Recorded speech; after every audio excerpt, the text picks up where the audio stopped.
खबर India voice में आप सभी का स्वागत है। खबरों की करते हैं शुरुआत। लखनऊ से बड़ी खबर सामने आ रही है। डिप्टी सीएम केशव प्रसाद मौर्य का मिर्जापुर दौरा है। मिर्जापुर में केशव प्रसाद मौर्य के कई कार्यक्रम होंगे। चौपाल स्वयं सहायता समूह कार्यक्रम में होंगे शामिल। अनुसूचित जाति मोर्चा के कार्यक्रम में होंगे शामिल। तो केशव प्रसाद मौर्य का आज मिर्जापुर दौरा है और ये दौरा बेहद अहम माना जा रहा है। तो डिप्टी सीएम केशव प्रसाद मौर्य का मिर्जापुर दौरा। मिर्जापुर में केशव प्रसाद मौर्य के कई कार्यक्रम भी हैं। चौपाल स्वयं सहायता समूह कार्यक्रम में होंगे शामिल। अनुसूचित जाति मोर्चा के कार्यक्रम में होंगे शामिल। लगातार उपचुनाव को देखते हुए बीजेपी लगातार धरातल पर कार्य करती हुई नजर आ रही है। चुनाव भी बेहद नजदीक है।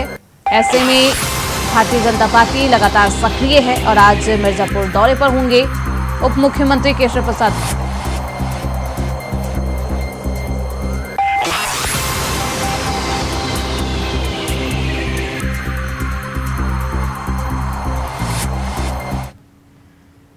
वहीं सीएम योगी आदित्यनाथ ने विश्व पर्यटन दिवस की बधाई दी है। काशी अयोध्या में करोड़ों आ रहे हैं पर्यटक। मथुरा वृंदावन में दुनिया भर के पर्यटक। यूपी में पर्यटकों की संख्या बढ़ी है। 10 साल में 46 करोड़ पर्यटक आए हैं यूपी में। और अब कुंभ में दुनिया भर के पर्यटक आते हैं। श्रद्धालु कुंभ के मेले में आते हैं। महाकुंभ में श्रद्धालुओं का तांता लगा होता है। काशी विश्वनाथ धाम का भी विकास हुआ है। अयोध्या मथुरा झांसी का भी विकास। तो सीएम योगी ने विश्व पर्यटन दिवस की सभी को बधाई दी है और पर्यटन की दृष्टि से उत्तर प्रदेश कितना महत्वपूर्ण बन गया है इसके बारे में भी सभी को जानकारी दी है। तो उत्तर प्रदेश के मुख्यमंत्री योगी आदित्यनाथ ने पर्यटन दिवस की शुभकामनाएं दी है लोगों को। यूपी के सीएम योगी आदित्यनाथ ने कहा कि उत्तर प्रदेश में धार्मिक आध्यात्मिक और विरासत पर्यटन के स्थलों पर बड़ी संख्या में पर्यटक आ रहे हैं और काशी विश्वनाथ के साथ साथ अयोध्या मथुरा झांसी का भी विकास हुआ है। तो कुंभ में दुनिया भर के श्रद्धालु आते हैं और तादाद होती है भारी संख्या में। महाकुंभ के मेले में श्रद्धालु आते हैं। तो पर्यटन की दृष्टि से उत्तर प्रदेश एक महत्वपूर्ण राज्य बन गया है।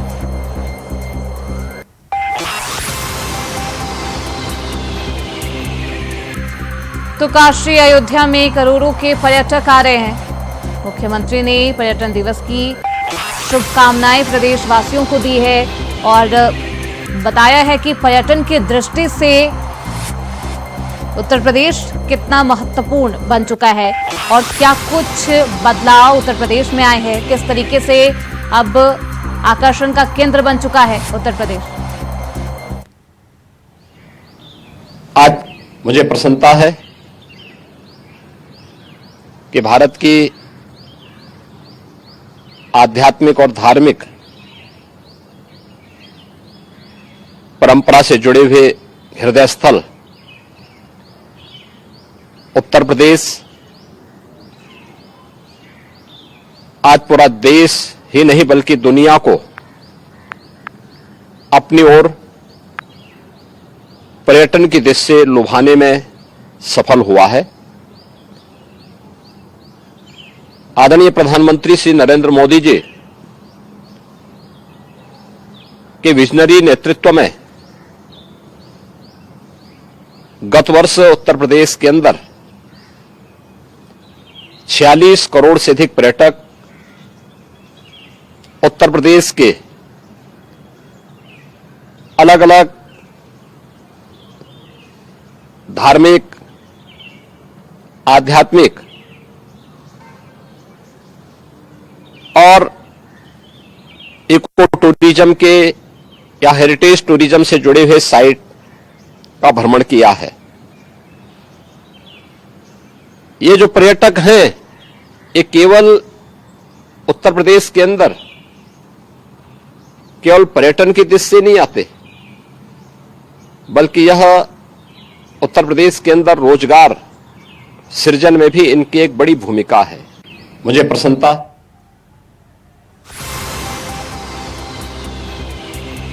तो हमारे साथ स्टेट कोऑर्डिनेटर अनिल पाठक हमारे साथ जुड़ चुके हैं। रुक करते उनकी तरफ। अनिल पाठक, आज सीएम योगी आदित्यनाथ ने सभी को पर्यटन दिवस की बधाई भी दी है। तो ऐसे में पर्यटक के लिहाज से उत्तर प्रदेश कितना विकसित हो चुका है? देखिए प्रीति जी, मुख्यमंत्री योगी आदित्यनाथ पर्यटन दिवस पर बधाई दी है और ये संदेश देने की कोशिश की है कि उत्तर प्रदेश में पिछले 1 सालों में 46 करोड़ पर्यटक आए हुए और इससे जहां रोजगार मिला है और लोगों को आर्थिक मजबूती भी मिली है। उनके नाम भी गिनाए हैं, अयोध्या से लेकर काशी विश्वनाथ या फिर मथुरा, वृंदावन, झांसी, कुशीनगर, सारनाथ, ये पर्यटन स्थल के रूप में विकसित किए गए हैं। पहले भी ये पर्यटन स्थल थे, लेकिन सरकार की तरफ से प्रयास किया गया है वो काफी सराहनीय है। बिल्कुल अनिल, क्या कुछ बदलाव आए हैं इन स्थलों में बीते वर्षों की अपेक्षा में? अभी वर्तमान में क्या स्थिति है इन स्थलों की? देखिए, उत्तर प्रदेश में बेशक पर्यटकों की संख्या बहुत बढ़ गई है, चाहे वो अयोध्या हो या फिर काशी विश्वनाथ हो, मथुरा वृंदावन हो, कुशीनगर हो, सारनाथ हो या फिर प्रयागराज कुंभ हो। यहाँ पर बड़ी संख्या में जो है वो पर्यटक आ रहे हैं। चाहे ताजमहल की बात करें या फिर झांसी की बात करें, यहाँ पर पर्यटकों की संख्या जो है निरंतर बढ़ती जा रही है, जिससे उत्तर प्रदेश की जो कीर्ति है और यश है वो पूरे देश दुनिया में फैलती हुई नजर आ रही है। बिल्कुल अनिल, एक ये भी वजह है क्योंकि अब सुरक्षा की दृष्टि से अब कोई सवालिया निशान नहीं है। सुरक्षा की दृष्टि से भी उत्तर प्रदेश बेहद सुरक्षित स्थान बन गया है। तो ऐसे में भी पर्यटकों की जो संख्या है वो लगातार बढ़ रही है। देखिए, सुरक्षा की दृष्टि से भी उत्तर प्रदेश ने अपनी एक अलग पहचान बनाई है। उत्तर प्रदेश के बारे में ये कहा जाने लगा है कि अगर सुरक्षा है तो उत्तर प्रदेश, क्योंकि उत्तर प्रदेश में मुख्यमंत्री योगी आदित्यनाथ ने स्पष्ट रूप से कह दिया है कि अपराधी या तो जेल में रहेगा या तो फिर ऊपर रहेगा। खासकर महिलाओं की सुरक्षा को लेके उत्तर प्रदेश में पुलिस जो है काफी अलर्ट है और सतर्क है। अपराधियों के खिलाफ बड़ी कार्रवाइयां भी हो रही हैं, जिससे पर्यटकों का रुझान भी जो है वो उत्तर प्रदेश की तरफ देखने को मिल रहा है। बिल्कुल, महाकुंभ की भी बात सीएम योगी आदित्यनाथ ने की है। क्योंकि 2025 में महाकुंभ की शुरुआत होगी, तो कितने प्रतिशत श्रद्धालुओं के आने की संभावना जताई जा रही है? देखिए, महाकुंभ की अगर हम बात करें तो वहाँ लाखों की संख्या में लोग आते हैं। देश विदेश से पर्यटक वहाँ पर आते हैं, माँ गंगा की में स्नान करते हैं और लंबे समय तक यहाँ पर लोग निवास करके अपने सुख समृद्धि की कामना करते हैं। कुंभ मेले की तैयारियां शुरू हो गई हैं, व्यापक पैमाने पर वहां पर प्रबंध किए जा रहे हैं। योगी सरकार जो है कुंभ मेले की तैयारियों को लेकर के युद्ध स्तर पर भी हुई है। बहुत शुक्रिया अनिल आपका इन तमाम जानकारियों के लिए। तो पर्यटन दिवस की शुभकामनाएं दी है सीएम योगी आदित्यनाथ ने, और ऐसे में उन्होंने ये भी बताया है कि यूपी में पर्यटकों की संख्या लगातार बढ़ रही है। वहीं दिल्ली से बड़ी खबर सामने आ रही है। अब्बास अंसारी मामले में सुप्रीम कोर्ट में सुनवाई टल गई है। अब्बास की जमानत याचिका पर आज सुनवाई होनी थी। गैंगस्टर एक्ट समेत 2 मामलों में आज सुनवाई होनी थी। अब्बास की याचिका पर अब सोमवार को ये सुनवाई होगी। आज सुनवाई टल गई है। तो ऐसे में अब्बास अंसारी मामले में सुप्रीम कोर्ट में सुनवाई होनी थी। जमानत याचिका पर आज सुनवाई होनी थी, जो कि टल गई है। सोमवार को अगली सुनवाई होगी। तो आपको बता दें, गैंगस्टर एक्ट समेत 2 मामलों में आज ये सुनवाई थी, अहम सुनवाई, और किसी कारणवश ये सुनवाई टल गई है। अब्बास की याचिका पर सोमवार को अब सुनवाई होगी। तो माफिया मुख्तार अंसारी के बेटे हैं अब्बास अंसारी, साथ ही समाजवादी पार्टी के नेता भी हैं। तो अपना वर्चस्व है अब्बास अंसारी का, और ऐसे में अब्बास अंसारी की जमानत याचिका पर आज अहम सुनवाई थी, जो कि टल गई है। गैंगस्टर एक्ट समेत 2 मामलों में आज सुनवाई होनी थी। अब्बास की याचिका पर अब सोमवार को सुनवाई होगी। मुख्तार अंसारी के बेटे हैं अब्बास, साथ ही समाजवादी पार्टी के विधायक हैं अब्बास।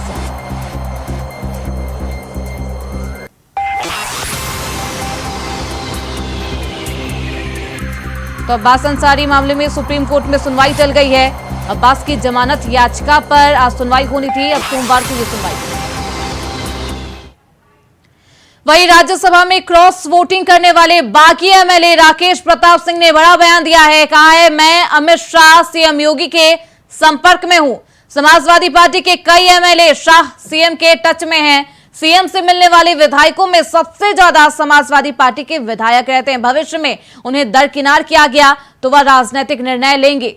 समाजवादी पार्टी विधायक सवालों का गोलमोल जवाब दे रहे थे। इसी मुद्दे को लेकर हमारे संवाददाता मोहम्मद आसिफ ने एमएलए राकेश प्रताप सिंह से खास बातचीत की है। क्या कुछ खास बातचीत रही, देखिए।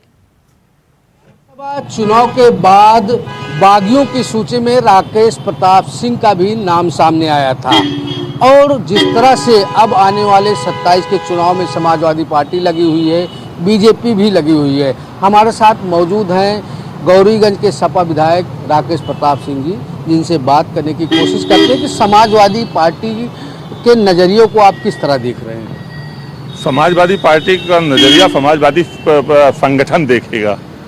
हम विधायक हैं, हम अपनी विधानसभा को देखते हैं और विधानसभा के लोगों का काम देखते हैं। अखिलेश यादव से मुलाकात होती है, बातचीत होती है, क्योंकि आपने एक बयान दिया है कि सीएम योगी और अमित शाह के टच में हैं आप। उत्तर प्रदेश का कौन सा ऐसा राजनेता होगा जो उत्तर प्रदेश के मुख्यमंत्री में या विधायक होगा वो उत्तर प्रदेश के मुख्यमंत्री से नहीं मिलता होगा या वो अपने क्षेत्र के काम की बात नहीं करता होगा। उत्तर प्रदेश का मुख्यमंत्री 25 करोड़ जनता का मुख्यमंत्री होता है और उससे मिलना, अगर कोई विधायक नहीं मिलता है तो इसका मतलब वो अपने क्षेत्र के 4-5 लाख लोगों की चिंता नहीं करता है। मैं दावे के साथ इस बात को कह सकता हूं कि जब भी मैं उत्तर प्रदेश के माननीय मुख्यमंत्री श्री योगी आदित्यनाथ जी से मिलने गया हूं तो विभिन्न दलों के विधायक हमको वहां मिले हैं और सबसे ज़्यादा समाजवादी पार्टी के ही विधायक वहां मिलते हैं। आने वाले दिनों में अगर समाजवादी पार्टी आपको टिकट नहीं देती है तो क्या फैसला रहेगा? भविष्य की बात वर्तमान में नहीं की जा सकती। वर्तमान में या तो वर्तमान की बात की जा सकती है या भूत की बात की जा सकती है। आपके साथ कितने विधायक ऐसे हैं जो सीएम योगी और गृह मंत्री के टच में हैं? मैंने कहा ना कि जो विधायक जागरूक होगा, जो विधायक अपनी क्षेत्र की जनता की चिंता करता होगा, जो विधायक अपने क्षेत्र के विकास की चिंता करता होगा, वो मंत्रीगण और माननीय मुख्यमंत्री गणों के टच में जरूर होगा। विधायक जी, लास्ट सवाल है हमारा कि कहा जा रहा है जब से आपने राज्यसभा में क्रॉस वोटिंग किया, ऐसा आरोप लगा आपके ऊपर, और उसके बाद अब प्रेशर पॉलिटिक्स शुरू किए हैं सपा के ऊपर, अखिलेश यादव के ऊपर। देखिए, कोई प्रेशर पार्टी नहीं है। मैंने आपको ये बताया कि मैं आपसे पूछना चाहता हूं कि माननीय राष्ट्रीय अध्यक्ष जी उत्तर प्रदेश के 12 से 17 तक मुख्यमंत्री थे, तो क्या दूसरे दलों के विधायक से मिलते थे कि नहीं मिलते थे? एक दिन उनकी सूची लिखी जाए। मेरे सामने ही भाजपा के विधायक, बसपा के विधायक, कांग्रेस के विधायक मिलते थे, काम लेते थे। तो ये मुख्यमंत्री और विधायकों का मिलना जुलना चलता रहेगा। अगर इससे किसी को परहेज है तो वो नेता नहीं है। और अगर कोई मुख्यमंत्री के पास कोई विधायक नहीं जाता है तो वो विधायक का दुर्भाग्य है। बिना मुख्यमंत्री के, बिना मंत्री के क्षेत्र का विकास कैसे करता होगा वो? जी बिल्कुल, सपा विधायक राकेश प्रताप सिंह का कहना है कि मुख्यमंत्री और गृह मंत्री से के टच में रहना जो है एक विधायक का काम है। वहीं दूसरी तरफ जिस तरह से राकेश प्रताप सिंह ने राज्यसभा चुनाव में क्रॉस वोटिंग किया था और कहीं न कहीं यहाँ भी आरोप लग रहा है कि वह सपा प्रमुख अखिलेश यादव पर प्रेशर पॉलिटिक्स शुरू की हैं।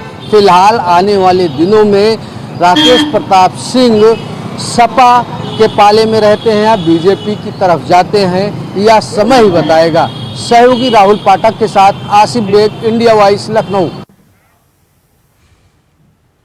वहीं बीजेपी प्रदेश अध्यक्ष भूपेंद्र चौधरी ने विधानसभा उपचुनाव को लेकर बड़ा बयान दिया है। भूपेंद्र चौधरी ने कहा कि प्रदेश की जनता का आशीर्वाद बीजेपी को मिलने वाला है, हमने पूरी तैयारी कर ली है। इसके साथ ही भूपेंद्र चौधरी ने राहुल गांधी पर गंभीर आरोप भी लगाया। उन्होंने कहा कि राहुल गांधी देश को कमजोर कर रहे हैं। राहुल विदेशों में जाकर देश विरोधी बयानबाजी करते हैं।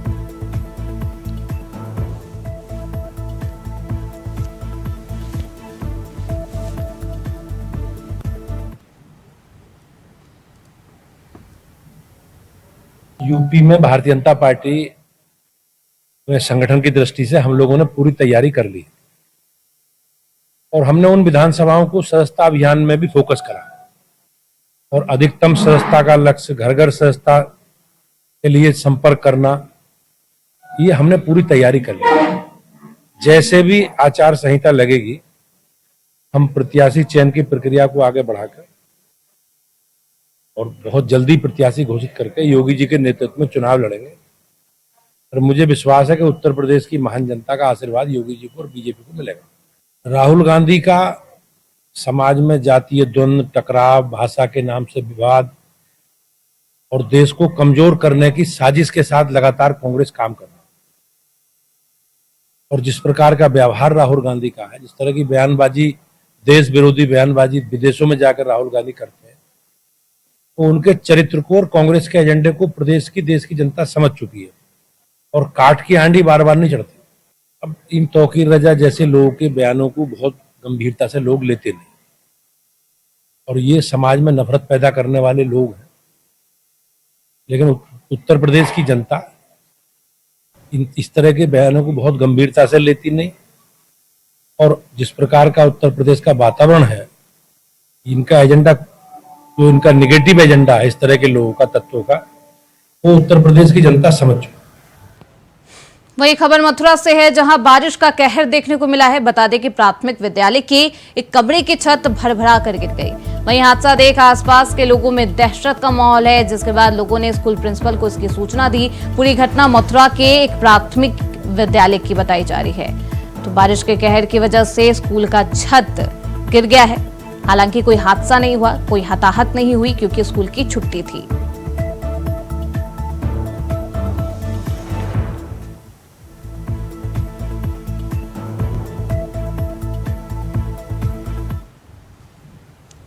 वही खबर अयोध्या से है, जहां रामनगर नगर पंचायत के चेयरमैन ने मनमाने ढंग से अतिक्रमण हटाने के नाम पर बीजेपी के कार्यकर्ता की पुश्तैनी भूमि पर बनी कोठरी पर बुलडोजर चलवाया, जिसके बाद एसडीएम ने भी माना कि चेयरमैन ने अतिक्रमण हटवाने में मनमाना रवैया अपनाया। जिसके बाद एसडीएम ने अतिक्रमण हटाने को लेकर ईओ से रिपोर्ट भी मांगी है। हालांकि बीजेपी के कार्यकर्ता का यह कहना है कि राजनीतिक द्वेष की वजह से इस तरीके की कार्रवाई की गई है। तो नगर पंचायत के चेयरमैन ने मनमाने ढंग से ये एक्शन लिया है और बुलडोजर की कार्रवाई की है।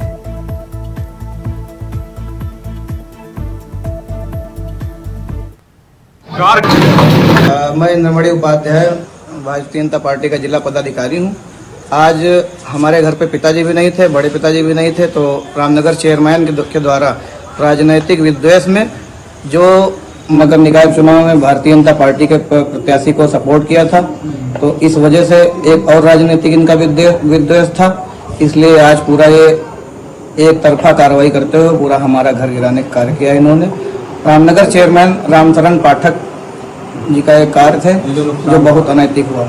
हमारा राजनीतिक विद्वेष में जो मार्ग पे अतिक्रमण नहीं है, उस मार्ग को इन्होंने तहसील प्रशासन से लेकर और न्यायालय तक झूठ बोल के ये दिखाया कि इस पे अतिक्रमण है। जो नगर पंचायत के अभिलेखों में 3 मीटर दर्ज है और 3 मीटर से ज़्यादा बनी भी है, उस पर भी अतिक्रमण दिखा के आज बलपूर्वक पूरे नगर पंचायत को लेके आए हैं। और रोड की एक तरफ 17 फुट और दूसरी तरफ 10 फुट, टोटल 28 फुट इन्होंने तोड़ दिया हमारी तरफ।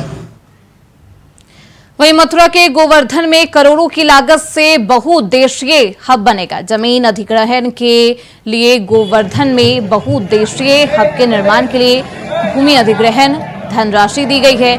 गोवर्धन में बहुउद्देशीय हब के निर्माण के लिए भूमि अधिग्रहण के लिए 21.403 हेक्टेयर भूमि की संशोधित प्रारंभिक लागत 8,273 लाख रुपए की प्रशासकीय और वित्तीय स्वीकृति प्रथम किश्त के रूप में दे दी गई है। धनराशि का 35% यानी कि 2,800 लाख रुपए दी गई है। प्रदेश के राज्यपाल द्वारा शर्तों के अधीन स्वीकृति प्रदान की गई है। बता दें कि कार्य की विशेषताएं, मानक और गुणवत्ता की जिम्मेदारी लोक निर्माण विभाग की होगी।